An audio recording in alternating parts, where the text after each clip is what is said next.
What's up, people? First of all, I'm happy. I have my partner in crime back with me after a hiatus. Say hey to the people. Hello, 3 weeks. It's been 3 weeks? Well, I was gone for 2, but 3 weeks since the last time. Dang. It was Catch the the Song people- Association. Song Association was the last one. Yeah, That feels like a month ago. ago. That's Yeah. crazy.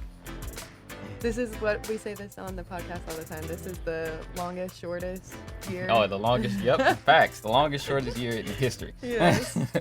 Tell the people how you've been. What's been up with you? Craziness. I know you mentioned it a little bit on the last podcast, but I Mhm. had some health scares in the family that thought it was COVID, but it wasn't COVID. But I guess it really just put an idea in my mind, like this thing is serious. Yeah. It's funny because I always see a bunch of people that are like, the pandemic's still going out, but it's the same people who are like in the bars every night, you know. Just places that look it like really they have humbled. COVID there. Yeah, well, it like humbled me for sure because I was like, oh, you know, we can get through this. And then when you have a family member who, like I said, he luckily didn't end up having COVID, but had double pneumonia, you're like, okay, well, time to be more cautious. Right. So. You know, maybe it's not that important. Yeah, Tonight. maybe I should stay inside. Yep. And Till another thing, 2021. when it's that close to you, then that makes you realize, like, dang, okay, I could get this easily. Like, Oh yeah. somebody I'm with, like, often. Especially because I know everybody feels the same that within like the last month, everybody knows somebody. Everybody knows somebody that And has the COVID. number of people that I know continues to increasingly, rise at rise at an increasing rate. There you go. well, at a fast rate. I don't know where I was going. Yeah. I had 6 thoughts at once. We got it, though. We Yeah. got to the Okay, we're destination. good. All right. For our positive news segment today, we have another story from Good News Network. This sweet family-style restaurant has no prices and feeds anyone in Alabama. So there's a little restaurant in a small Alabama town where there's no cash register and no prices, just a whole lot of soul and soul food. At Drexel and Honeybees in downtown Brewington near the Florida border, the menu changes daily, but there's always a hearty selection of southern dishes to enjoy. Fried chicken, cornbread, and collard greens often show up at lunchtime from Tuesday to Thursday. What makes this place special? Unending southern hospitality. No matter how down on their luck a person is, they never have to worry about having no money for their lunch. Once you finish your dessert, a blueberry cobbler perhaps, you just leave whatever you can in a private booth near the restaurant entrance, even if that's just a handful of coins or a little thank you note. The owners, a husband and wife team, Freddie and Lisa Thomas McMillan, make no profit from their restaurant. 100% of the donations go back into serving people food. So what do they get from all this? Joy. They say there's a real joy to knowing that their customers leave with a full stomach and a full heart, and the understanding that you are loved and worthy of love. Lisa always has had a big heart. Throughout the years, she's run a food bank. She's opened her home to the needy. She says it may have started in second grade when she learned a powerful lesson about sharing from a little girl who always had a better sandwich, but shared it happily with Lisa in a daily tray for some of her peanut butter and jelly. Feed the need is our mission statement, Lisa told GNN. Whatever needs people have, if we can help them, we will. Of course, the pandemic has made running a restaurant a little more tricky in recent months, but this hasn't stopped this generous Alabama family from doing what they love. The end of June, we figured out a way to do to-go orders and keep everyone safe. It is working out very well, and we feel so proud to be able to do what we do with COVID-19 affecting so many people. When my husband and I opened, we agreed to put a portion of our retirement back into running the restaurant. As you can imagine, donations are down, but we will continue to try and be of service to all the people that come to our door. Shout out to Freddie and Lisa Thomas McMillan, man, because who is doing that these days? Like, these people are making no profit Off of it whatsoever. from the restaurant, but are feeding people who need to be fed. It kind of remind me of like back in the day when you always had that one lady in the neighborhood that you can go eat at, like, you know. Yeah, no, really. Or like Yeah. the best friend whose mom made like lunch for you as well. Facts. My mom would be like, grab a Diet Coke, get something in the line if you have the coin for it. Facts. So shout out to Freddie and Lisa Thomas McMillan. That is literally the definition of paying it forward and being just a good person, man, which we need in the world today. And you will see how much we need it when we get into these hot topics. So Kamala, that's right. I said it right, Kamala. Kamala. All right. Kamala Harris is the vice president nominee for the Democratic ticket. This came with a lot of splitness. Yeah. Especially with the African American community. Because some people are like my grandmother, for instance, you know, this woman graduated from an HBCU. She's a black woman, first black woman, an Indian woman to be in this position. So there's history there. So people are happy about that. But then there's another segment of the population, like my dad, people like him, who would say she's locked up so many black men and women, sometimes unjustly, allegedly, that just because she's black doesn't mean that, you know, I should be happy about the nomination. So things were very split, and I don't even know how I feel specifically about it. Do you feel like he chose her to, given where we are this year and trying to make a change and everything, do you feel like she was chosen just so he would look better? I feel from a political viewpoint, she was if he wasn't going to get Michelle Obama to be vice president, then she was really the only option he had to win, because she's bringing in so many different demographics of people. So but does he genuinely believe in the stuff that she stands for is the question. Which brings me to my next point I have in my notes. All right, and this is the reason why people tell me all the time, you know, Kyrie, you know, you'll be a good politician. I'm like, I want nothing to do with politics at all, especially at that level, maybe a local level. But at that level, it's too much. You can't really be true to yourself because you got this organization in your pocket, you know, hey, man, I have $5 million for you if you say this, that, and that on the campaign trail. Yeah. And just look at this hypocrisy, man. Okay, when they were running against each other earlier in the year, she or said last he was year, horrible, wasn't she said, okay, so he had these women accuse him of sexual harassment and all this. She was there on the debate stage. One of those debates was in Houston, by the way, at TSU. Yeah, so she was there on the debate stage saying that she believed all these women, believed all their accusations against Joe Biden, and she also called him everything short of Jim Crow.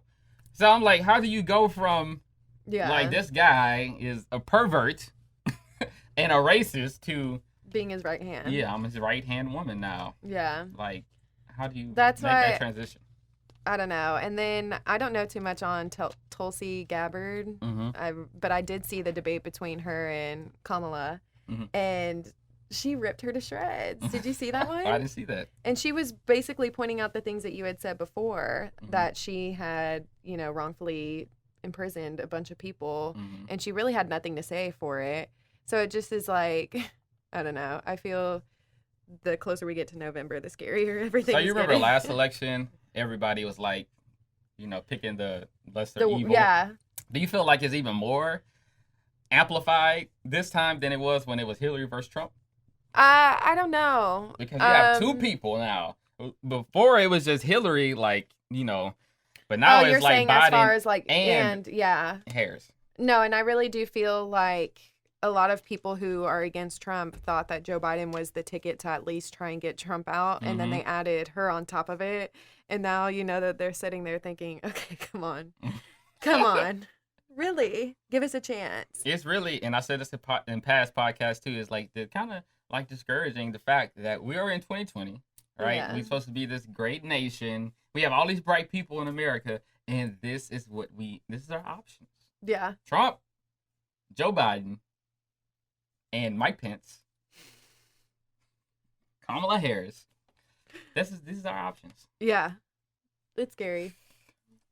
Another thing that her the announcement that she got the vice president nomination magnified was the racist themes of Trump's campaign. Because once again, he has ignited this birtherism thing that he started with Obama back in 2013. I think it's 2013 that he started saying Obama wasn't American. He was born elsewhere and all this. So he started this with Kamala now.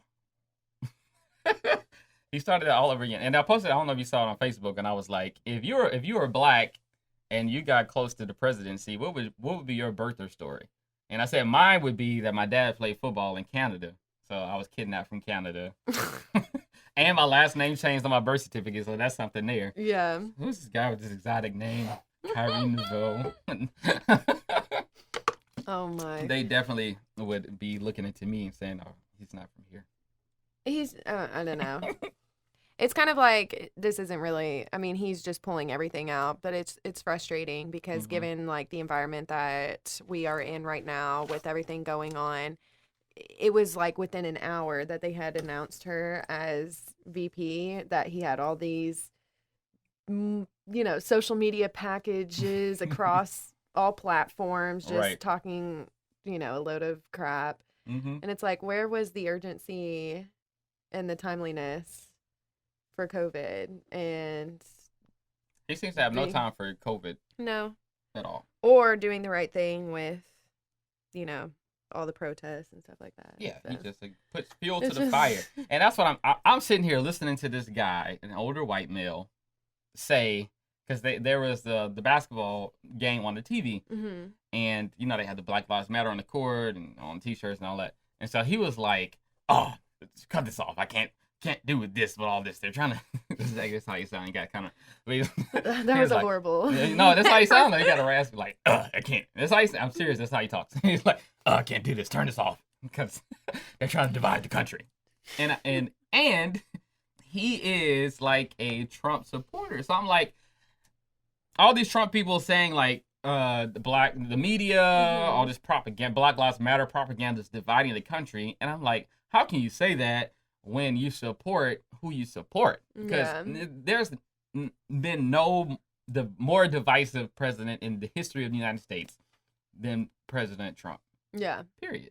Like, look, the other thing, his whole campaign has been centered around creating a fear of otherness in the hearts of his base, white Americans. Like, that's his thing from the start. From when in his mind he knew he was going to run for president, he started that birther thing about Obama saying there's no way Obama could have wrote his autobiography. There's no way Obama really graduated from Harvard. He's been discrediting. He's talking to his base, because that's what they want to hear. So just the other day, this is what he said. So it's funny because the stuff this man says. He said suburban housewives will vote for me because I am basically desegregating their neighborhoods. No. Not desegregating. No, not desegregating. He said I'm basically segregating their neighborhoods again. Okay, because Obama and Biden passed this bill for more like, integration. And so he's trying to undo that with everything else that Obama has done. But he's trying to undo that. So basically, if you read between those lines, this is what he said. If it wasn't, polished, this is how it would read. Suburban housewives will vote for me because I am keeping blacks and Mexicans out of their neighborhoods. That's exactly what that meant when he said that. And this is the president of the United States. Suburban housewives will vote for me because I'm keeping crime down. I think and keeping the he's Negroes realizing and the Mexicans out. That his I don't even want to say fan base sounds so weird. His audience. It is a fan base because they go hard for him. No, they do. But they love to get riled up. So he does stuff that he thinks will get people. Yes. Will have people. It's never like if he knows that it's going to possibly not get a full on like hoorah from them, he's not going to do it. At all. And I think, that's not me giving him any credit whatsoever, but he genuinely just talks out of his ass. He runs his presidency like a cable network. Like, he goes directly to his base. Like, that's it. Just these segment of people, that's what I'm focusing on. But if you think about it, now that you've said that, that's what his life was before this, was cable television. So why do we continue to, I don't know. You want to say you're not shocked, Oh, and then he good, does Jeffrey. something, and you're like, somehow I woke up still shocked. Speaking of still shocked, we still on Trump. So the USPS is under attack from Trump also, and this is, and you see, like, have you seen the images of, like, they're like literally taking the The you know what I'm saying? What is it? The mailboxes. that's Yeah. they're literally taking them and Putting them in like put a them in junkyard, trucks isn't and, like, it? Yeah. to me, this is obvious voter suppression. Because with more people than ever having to mail in their vote due to the pandemic, Yeah. he feels he's not going to win. And so he's doing everything to cheat. Well, including and then it was taking away the post office. I was getting ready this morning, and I don't, when he's talking, usually ever Mhm. pay attention to anything he's saying. But I did hear him he was saying something in regards to they've been terrible lately in New York and California. And then he was like, because the majority of it is just Amazon packages. Mhm. What does that have to do? Why is that all of a sudden, of all the things that we could be focusing on, Mhm. their timeliness with getting Amazon packages?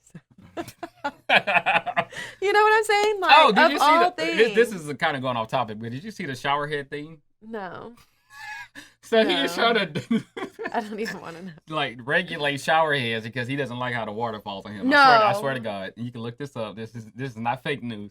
This is true. No. Yes, You're I'm telling you. lying. I'm telling you, this is God honest truth. And Who did he say that to? America?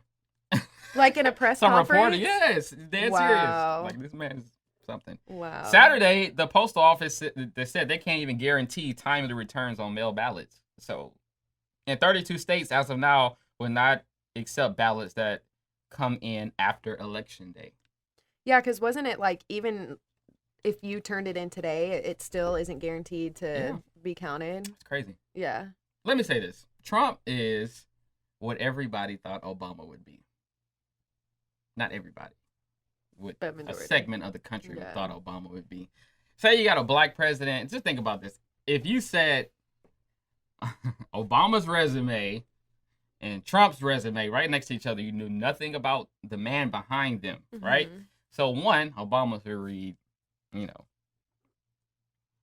Harvard educated, the president of his class, community worker, president, intellectual, one of the best orators in history.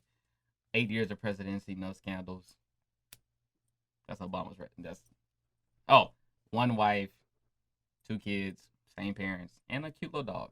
Okay? You got that image right in your head. All right. Let's go over here.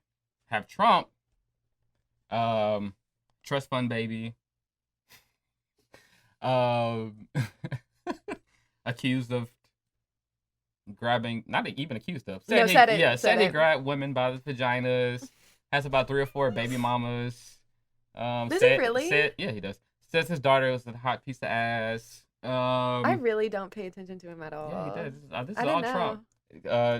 Gang banging on the postal Then everyone's service. like, then don't talk about him if you don't know. Yeah. Yeah, you're like, who's picking beefs with the post office, right? No, But- that's what I'm saying, especially during election year. But Like, if you of all put things to put be- both of them right next to each other, Yeah. most people would say, man, Trump, that's a black man. Yeah. Wrong.